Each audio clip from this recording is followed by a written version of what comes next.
Hello, hello. I am Taryn Williams-Clark. And I'm Andréa Richardson. And welcome to Disrupt, Delete, Reset. Woo! A podcast about going through all those things and coming out better on that side once you reset. Thank you for joining us today. How are you doing, Miss Andréa Richardson? I'm great. So on a scale of 1 to 10, I'm an 11 because we are in the studio today. I got my girl Taryn with me. We got a mic on the 1, 2, 3s. So feeling really good. It's a beautiful day. We are broadcasting from Texas. Taryn's back and visiting. I am back and stronger, better than ever. Welcome back to the great state. Thank you. I mean, Illinois is way better, but... you know what? There's no such thing as a great state or a great country. Wherever you all are from, your place is number one. Remember that. Remember to subscribe and watch. Oh, yeah. And that reminds me, shout out to our international listeners, because we've got international listeners. We've got people in the UK. We've got folks in Scotland. We've also got people in the Caribbean. Shout out to the folks in Anguilla, St. Martin, the U.S. Virgin Islands, and St. Kitts. So thank you all for listening to us. Thank you. I can't wait to do our episodes from there soon. Oh, yeah. Yes. We're going to have to bring Mike with us, though. Y'all can come, too. Okay, make a little trip. Okay, sorry, we're off topic. So. What is the topic today? What do you want to talk about? How can you succeed how can you win when you were never set up to succeed? Ooh, we're going to get into some stuff today, huh? No, we started so high. Ooh, you're talking about the Caribbean and trips, and now they can't win. Well, I think the topic or thought that I'd like to talk about is not all failure is failure, right? So if you're stepping into a situation where you're unprepared, or in some cases, the situation isn't really set up to let you win, if you fail, then technically, was it a failure if you didn't have the tools to thrive, right? You know, oftentimes, I'm going to take it to the workspace for a minute. You know, when we're talking about professional development, we're talking about, a manager will say to you, well, what can I do to set you up for success, right? But if we take it out of the sort of professional setting, like, let's talk about what can we do to set our own selves up for success just in life. What are your thoughts? You know, and we picked this very spicy topic in this idea of being provocative for a reason. You can't win when you're never set up to succeed, which isn't necessarily always the truth. And, prayerfully, it's not always the case and remotely the case, but sometimes it is that way. So as Andréa mentioned, you have the professional space when you are just not given the resources and the support to succeed in a professional space to grow. But like personally, those things come up too. The first thing that comes to mind for me as I'm gonna say a former partner. What do you mean by that? A former partner of a company? A former partner of a marriage? A former partner in a relationship. And just to be clear, for whoever's watching, I'm not talking about you if you think I'm talking about you, because I've been in a couple of relationships. Clearly, I'm single, so it didn't work out. But that goes back to maybe the part of not being set up for success. So like you might be in a relationship where you may not be the first one there. You may be the second one in line.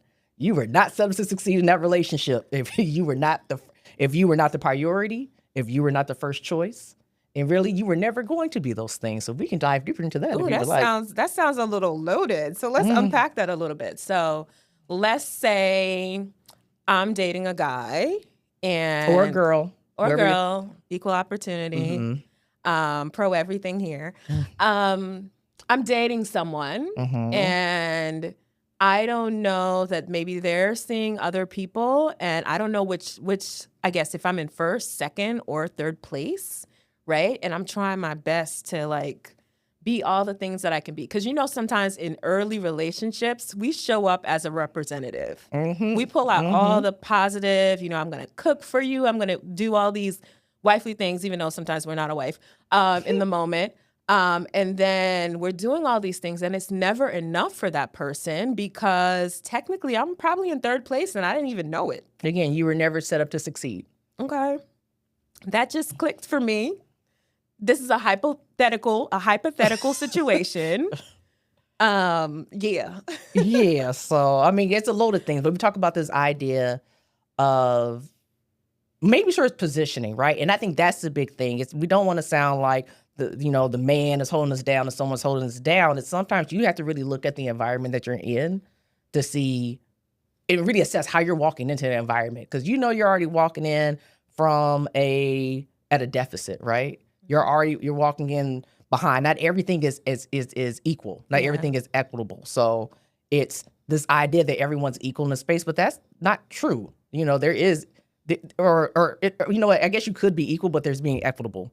Right. And we talked about this earlier about the myth of equal starting points, right? The assumed like, oh, I like you, like me, we're all starting at the same starting point. And that's not always true, right? And it can get labeled as failure, but it's actually like a misdiagnosis, because you literally don't know like what is going on with that person. Maybe the priority isn't another person romantically. Maybe it's their family, or maybe it's something that they're dealing with psychologically. So it's tough. In that situation, you're still not set up for success, right? Ooh. So yeah, we assume that we're coming in at a level playing field in life. And that's with everything, with relationships, at work, etc. And that's usually like not the case, right? Yeah. So how do you like navigate when it clicks for you that, hey, you know what, maybe we may not be at the same starting point? Like, how do you just automatically back out? Do you have a conversation? Like, what's your style in dealing with, for example, like a partner?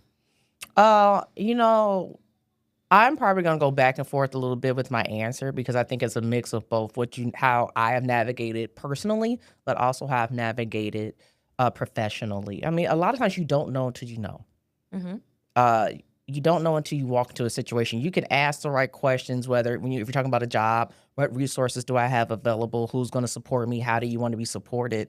Those same questions could be asked of a personal relationship, right? And not just romantic. It could be a friendship too. Like, how do you want me to show up? How do you want me to show up? How do these things go? But you don't know until you're actually in them.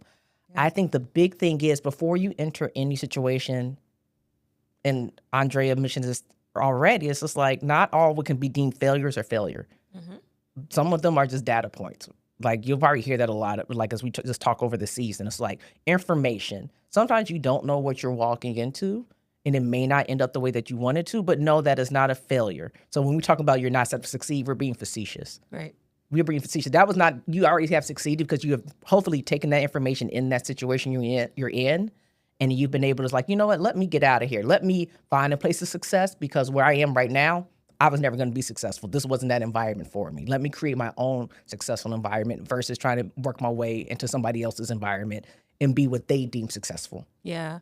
That makes me think of how I look at my own like personal success lately. I think I was talking to you earlier today around how, like, for a moment I was feeling like I'm not like accomplishing anything. And so every morning I started getting up and determining, okay, what are the 3 things that will make today successful? Something as simple as being able to do my laundry or straighten up the house, like that could be the success for the day. Or if I'm able to journal, like being more intentional about what success looked like was really important for me, because at the end of the day, I can then look back and said, okay, I knocked out these 3 things, and it made me feel a little bit better about setting my own self up for success, right? As opposed to, being down because I got rejected when I applied for that job, or someone said I was overqualified. Or let me tell you this story, girl. So I was on the phone with a recruiter, and a young Black man, and I think he thought he was being helpful, but he really wasn't in the moment. So he essentially told me that my resume had too much range and that people are only hiring for one-trick ponies right now. And in my mind, I'm thinking, as a manager, when I hire people, I generally would love to have someone that's more qualified or can do multiple things. But he told me, he was like, basically, and I'm paraphrasing, of course, basically minimize your experiences because you look like you have too much range, and that can be intimidating to people. So I was kind of in a funk a little bit after that conversation. I think he thought that he was helping. And that really kind of like started to impact my perspective on success, or even my identity. We talk about identity a lot in this particular season, but it started to make me evaluate like what I looked at as successful, and then also take a look at like what my identity is today and what I wanted it to be. But I brought that up because I think we sometimes internalize external things, which is what you were talking about, right? It's like, you don't know what you're basically coming into in determining if you can be successful in a situation. And sometimes you just start to take on those external factors that have nothing to do with who you are and what you're capable of doing as a person. And it starts to change you, right? Because we kind of view things as win or lose in life or success or failure. And I don't think things are that black and white. Let me ask you this. Do you think you're successful? Oh, I know I'm successful, but on a day-to-day, and that goes back to ego too, right? Like earlier in the season, we talked about ego. And honestly, I feel like I have almost minimized to fit in, to not intimidate, to not make other people feel ran over by this success. So I know that I'm successful because I did all the things that they told me to do. However, it's not front of mind often for me. Okay, so then going back to this topic of, you're not set up to succeed, is the idea that sometimes people come in and try to diminish your success. And I'm not saying this particular person did that, right? Like different situation, much thank you to that particular person for offering that feedback, but it was minimizing your success. It's almost like someone doesn't want you to win. Yeah. You can't win when you're never set up for success. In your world, you were, but then you had people come in and say, that was great, but. So how do you all navigate when someone says, but? When you said, I snapped on this sweet potato pie, if someone goes, yeah, it's fine, but. It ain't all that. It ain't all that, right? Yeah. And it's this idea of like, how do you let people not steal your shine, not take away your success, not diminish your wins? Yeah. How do you navigate that? Well, and let's use the situation again. So in this particular situation, I felt like he was indeed doing that, but that wasn't necessarily his intent, right? And I think that's why it's important to be self-aware, and how you deliver a message is really important too. This is impact over authority? Yeah, this is impact over authority, right? So he had the authority as a recruiter, and and maybe he thought I could handle it because I'm a strong Black woman or I look like one over the video call. But that day, for whatever reason, it hit really hard. Like I remember getting off of that and I'm looking at the camera because I hope he sees this, off of that conversation, and I burst into tears. And that's not something that I do often. I'm very much a warrior. And so it felt like, yeah, great. That was great, but that ain't enough, right?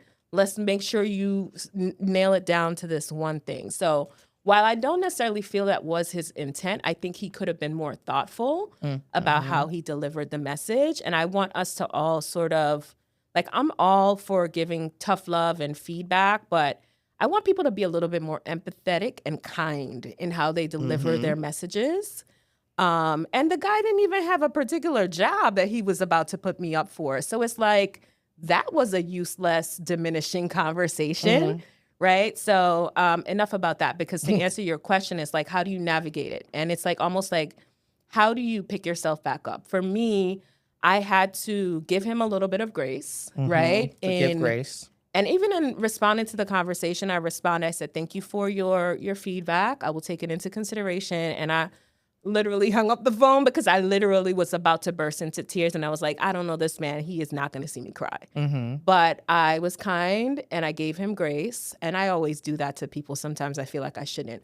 But it's a moment of then assuming good intent afterwards, right? So give grace, assume good intent. Yeah, even when it didn't necessarily taste good when it came across, right? And then kind of keep it in your back pocket, but remind yourself not to become smaller because of it. Because I don't really believe becoming smaller is a benefit to anyone, to you, or to what you have to offer the world. Yeah, it's who gets that win. If you're making yourself smaller, is that making you win, or is that making whatever you're going against right now, whether it's a company, whether it's a partner, whether it's a person, whomever, does that, who gets that win? And that doesn't sound like a win. That sounds like toxicity to me. And then who gets to decide what's enough and what's not?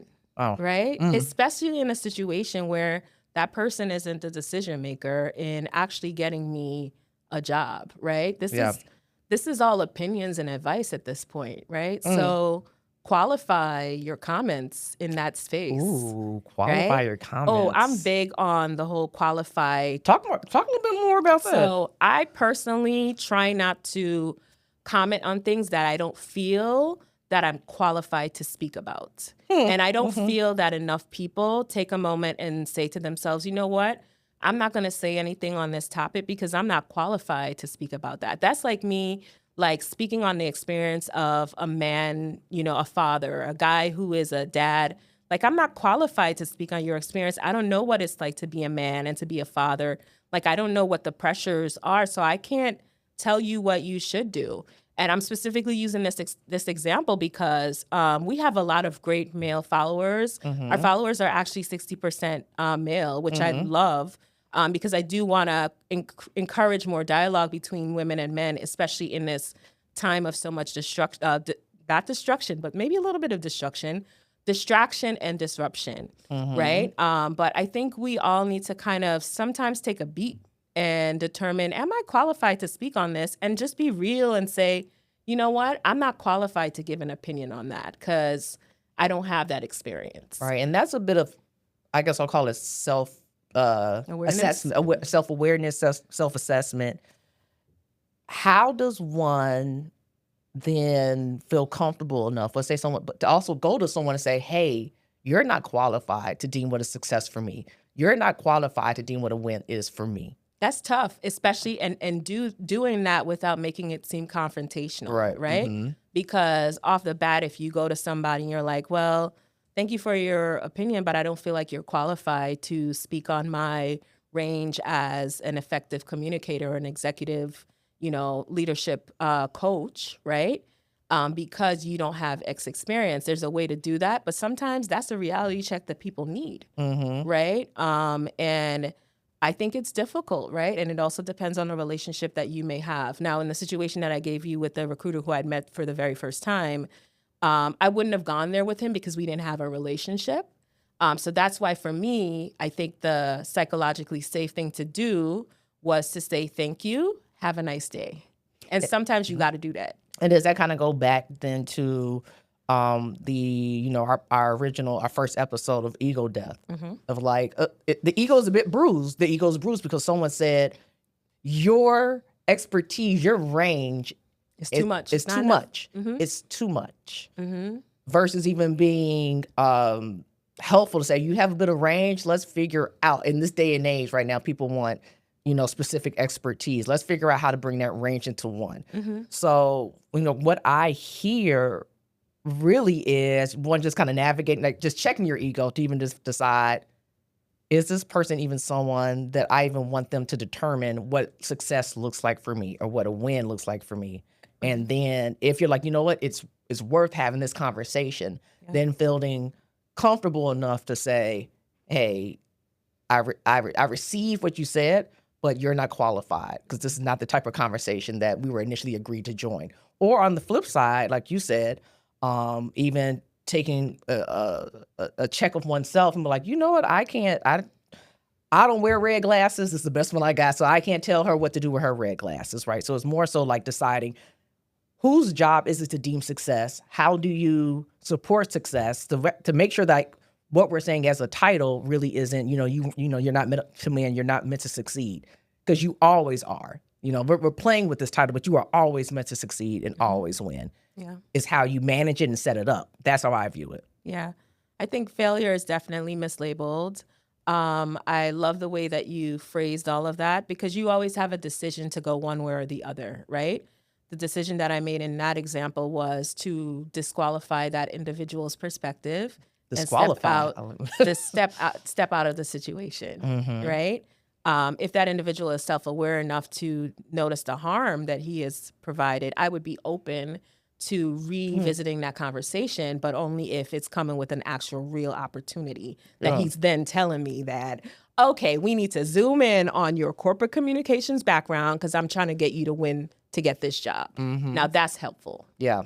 Otherwise, useless. And then you're not going to succeed with useless information. That is information that you can delete. Delete it and then reset. how you want to. Yeah. Let's talk about the internal shifts. For you, like when dealing with challenging situations, where you start to internalize people's responses to you or the environment that you're in, like how do you balance the psychological cost of carrying what was never yours to carry, Mm. or determining to take on something that they have put on you as a load? Like, how do you balance like internal shifts? This capacity, right? Because we talked about capacity in the past. And what's important for me, is again, really assessing what is impactful and what does look like success in a certain relationship in a certain topic. And that requires a lot of self-work. And, we're not licensed therapists. We never said we were. We are talking head communicators. But with that said, for me, it was a lot of work. It required me to go see the lady, go to therapy, because I think a lot of it was carrying the load of being a mom, being a friend, being a romantic partner, being an executive. Like you have these titles, if you talk about it, at least, and these ideas of what comes with these titles.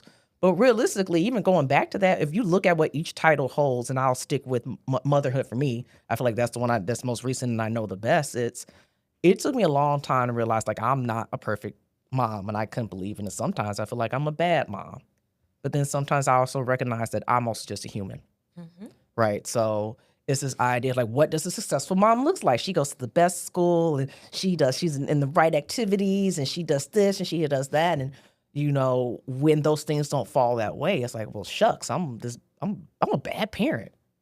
But then again, going to talk to the lady, that helped a lot.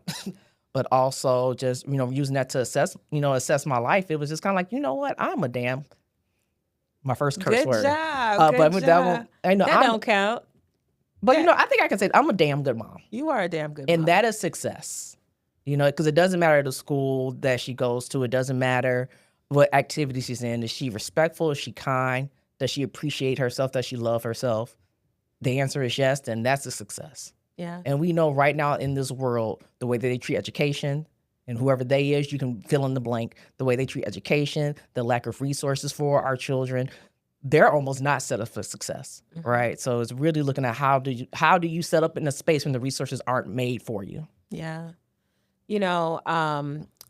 I like to talk about our key takeaways really quickly. And so one that really reaches or speaks to me the most is you are responsible for your next move, right? Not everything is basically set up for you to win at the starting point, but you have choices. You always have choices and you always have options.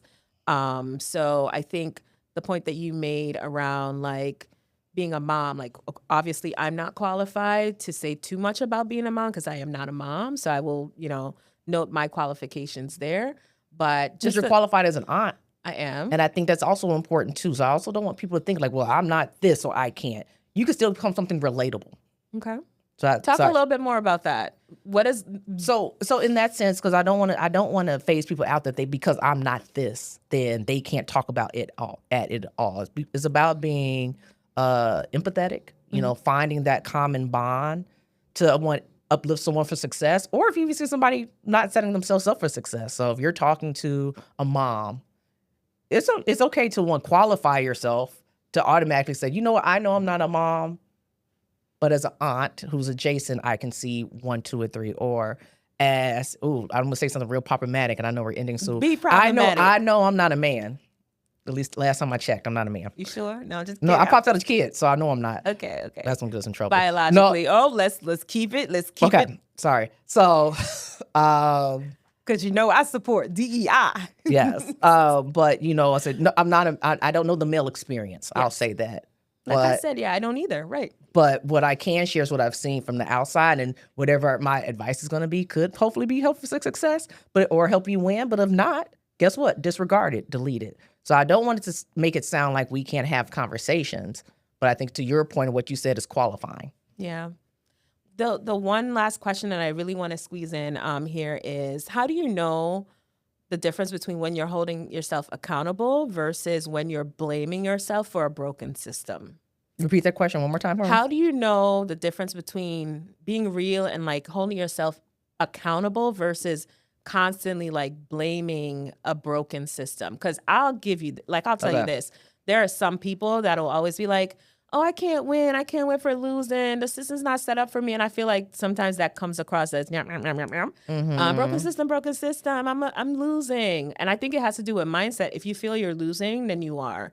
But like, how do you shift from being an accountable person to, or shift away from the person that's napping about the broken system and holding yourself accountable to your own success? Well, I think you said it when you have people say, well, the system's broken. I can't. It's that negative mindset. You've already determined as a person that this is a space, an environment where you can't succeed.